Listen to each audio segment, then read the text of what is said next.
Touching Spirit Bear by Ben Michelson, Chapter 26.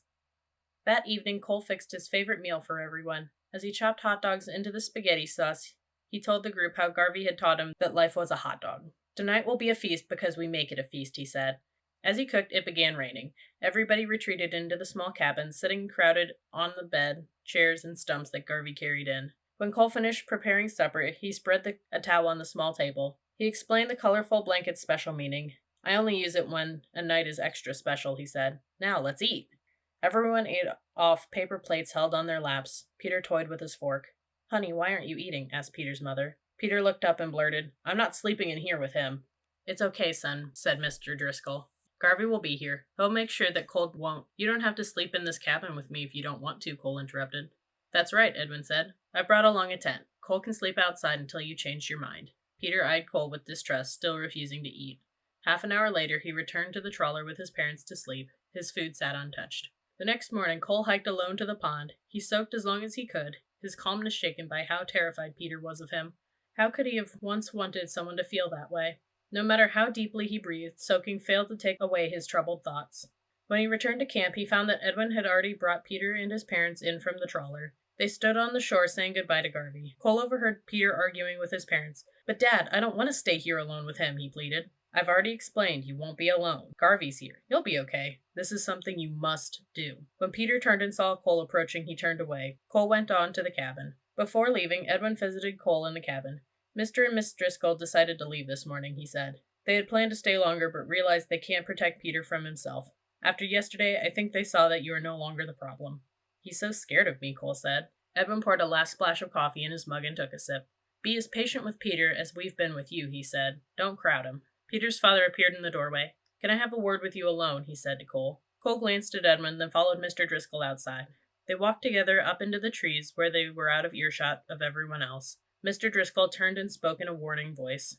You have changed some since we saw you back in Minneapolis. I'll allow you that much. But I also want to tell you, we haven't forgotten for a second what you did to our son. Not a day goes by that we don't think back to when you assaulted Peter. None of our lives will ever be the same again. Cole lowered his head. I don't like the idea of Peter being here one bit, Mr. Driscoll continued.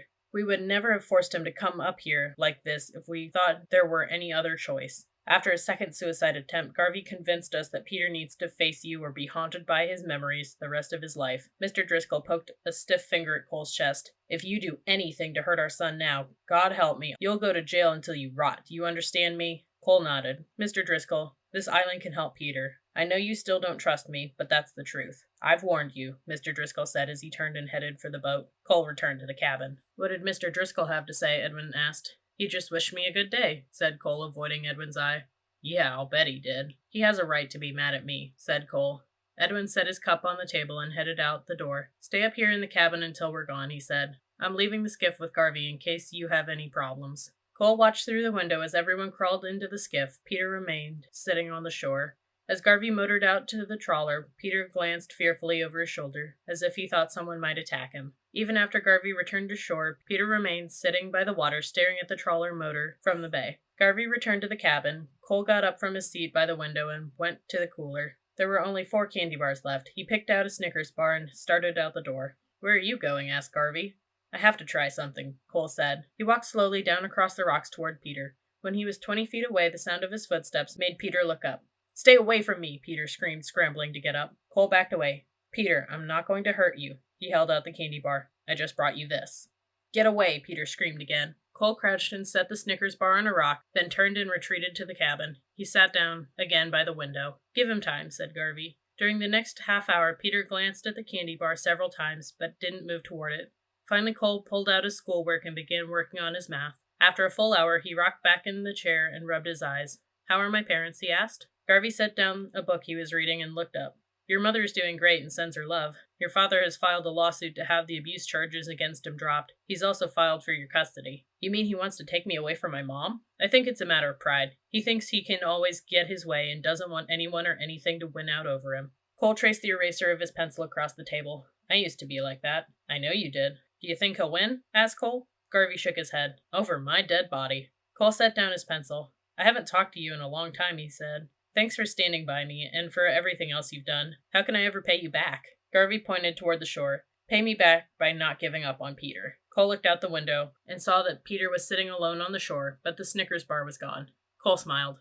I won't give up on him. When another 2 hours passed without Peter moving, Garvey went out to talk to him. Even after coaxing, Peter refused to enter the cabin until Cole had left and set up a tent nearly 100 yards away. All afternoon, Cole sat in the tent. After dark, Garvey brought out some hot supper. How long do I stay out here? Cole asked, shivering as he wolfed down the warm food. How long does somebody stay scared when they've been beaten senseless? Garvey asked bluntly. Good night. Cole watched Garvey return to the warm cabin. Garvey and Peter were sleeping, warm and comfortable, in a cabin he had made with his own 2 hands. Here he was, sleeping in a leaky tent in the drizzle and wind. Instead of starting a fire in the pit, Cole crawled into his sleeping bag and went to sleep early. When he rose the next morning, he forced himself to crawl from the warm sleeping bag and pull on his stiff, cold clothes. Before heading to the pond, he knocked on the cabin door and called softly, I'm going to the pond. Is anybody going with me? What time is it? Garvey asked, his voice hoarse. Cole realized he hadn't looked at a clock in nearly a year. It's time to go soak in the pond. That's what time it is, he said. Give us 5 minutes, Garvey said.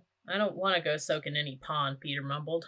We'll just go along and watch, Garvey said. Cole saw a lantern flicker in the window, and he heard movement inside. Soon Garvey and Peter emerged from the cabin, both wearing their rubber boots and heavy jackets. Immediately, Cole set out through the dark, heavy mist, walking slowly so Peter could keep up. He heard the distinct shuffle of Peter's awkward footsteps behind him. When they reached the pond, Cole realized that he had forgotten to bring a towel, but it didn't matter. He could use his undershirt. He stripped and entered the frigid water. Peter and Garvey sat down on the bank to watch. It was nearly the beginning of May, but still the icy water pierced Cole's skin like millions of tiny needles. He waded in, forcing steady breaths until he reached the rock ledge on the far side. Eyes closed, he heard Garvey's muffled voice speaking to Peter on the other side of the pond, but he couldn't make out what was said. Cole soaked until his breath felt chilled, then he waded back to shore. His body had numbed to the bone, but he didn't rush. During the last year, he had grown accustomed to the icy water. No longer did it take his breath away, as it had when he first came here with Edwin. Do you guys want to carry the Ancestor Rock with me? He asked, as he wiped dry with his undershirt. I've explained the Ancestor Rock to Peter, Garvey said. We'll hike along and watch you.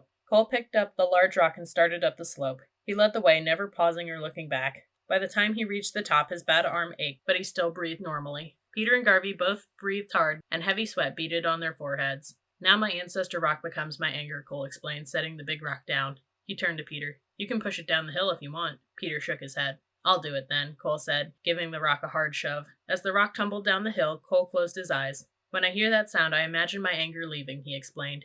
He waited until the crashing rock came to a stop at the bottom, remained motionless for a moment longer, then opened his eyes and started down the slope.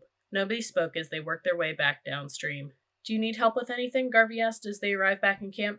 I need to collect more firewood if I'm going to be staying outside much longer. Do you feel like helping us collect firewood? Garvey asked Peter. Peter turned and walked to the shore and stared off at the horizon without answering.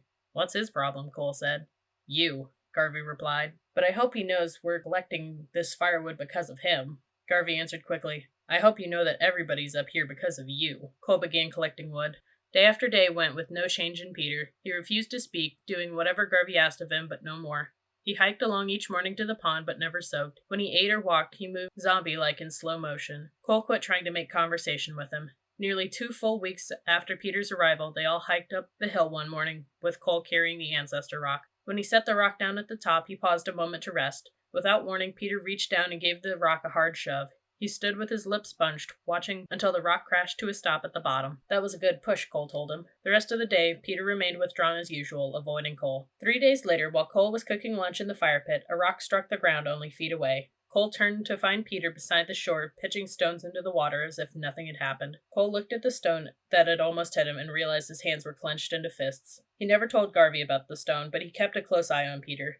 The next incident occurred with Garvey along 2 days later, as they were hiking to the pond. It was early in the morning, and Cole had just jumped from one rock to another in the stream. All of a sudden, Peter bumped him hard from behind and sent him sprawling into the water. Soaking wet, Cole picked himself up. He found Peter watching him with a smirk. Why did you do that? Cole asked. I didn't mean to bump you, Peter said innocently. Garvey said nothing as Cole continued to the pond. I'm skipping my soak this morning, Cole said, because I don't have any dry clothes to change into, but I'll still carry the Ancestor Rock. As he turned to pick up the rock, he discovered Peter stripping off his clothes. The thin boy ran stumbling into the shallow water, holding his arms above his head. He waded forward, gasping and grunting loudly. Peter never made it across the rocks. When the water reached his chest, he turned and waded back out, his teeth chattering as he dried himself with his undershirt. That morning, after they returned to camp, Peter seemed more relaxed. He spoke to Cole without being spoken to first. Don't you get frozen when you soak in the pond? He asked. Cole smiled. The first time I soaked last year, I thought my head would crack open and my toes would fall off, but you get used to it. I don't want to get used to it, Peter muttered. He headed toward the cabin without looking back. As the days passed, the air grew warmer, but the rain came daily. Every morning, Cole hung his sleeping bag up in the cabin to dry off. I'm going to give Edwin a leaky tent for Christmas, he complained to Garvey. Peter returned to being sullen, refusing to talk. Garvey went about each day, joking with both boys as usual. He kept delivering warm meals to Cole in the tent. Nearly a month passed since Peter arrived on the island. Twice Edwin had stopped by to drop off supplies and to check up on them. He never stayed for long. One day a hard rain fell and Cole stayed inside the tent. Hour after hour, the steady downpour soaked through the seams, soaking Cole's sleeping bag and clothes. Mid-afternoon, Garvey brought out food. He stared at Cole, huddled with his arms wrapped around his knees. Dang, it's cold out here, champ, he said. I'm going back inside. Thanks, Cole muttered. For several more hours, he sat and shivered. Outside, the rain kept falling, and lightning brought angry thunder to the sky. As night fell, a small stream of water trickled across the center of the floor. Everything Cole touched was wet and soggy and cold. He prepared himself for a long night. Tonight he wouldn't sleep much. He hugged his arms to his chest and let his teeth chatter. It hadn't been this cold since he had nearly drowned trying to escape more than a year ago. Suddenly he heard footsteps outside the tent. It's warmer in the cabin if you want, called Peter's hesitant voice.